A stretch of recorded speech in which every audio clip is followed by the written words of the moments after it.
Dagdag pambalita, SP or Senate President Escudero, binweltahan ang inhibition call, tinawag na bias. Ang detalye sa pagbabalik ni Kapar Troy Gomez.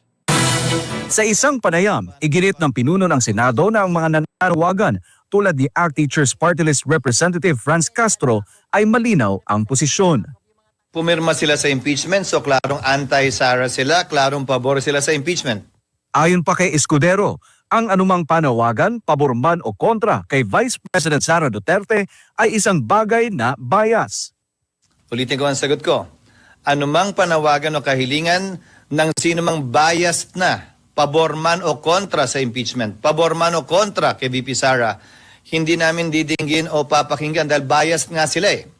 Idiniin niya na ang desisyon na mag-inhibit ay isang voluntaryong aksyon ng isang senator judge tulad ng ginawa noon ni Senator Judge Drilon.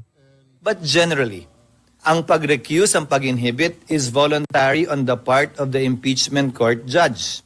Binalikan niya ang isang president, ang trial ni Chief Justice Corona, na ang isang hiling na mag-inhibit ay isang bagay na kusang pagpapasya lamang. Sa mga nagsasabing ang boto ay dapat ibawas ang mga nag-inhibit, ito ang tugon niya. Hindi mangyayari yun sa pananaw ko.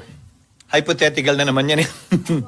Pwede lamang matanggal sa bilang ang sinumang senator judge kapag tinanggal sila bilang senador sa ilalim ng ethics at disciplinary procedure ng Senado. Hindi pag-inhibit bilang impeachment judge. Para sa Diyos at sa Pilipinas, kumahal. Troy Gomez nag-uulat, SMNI News.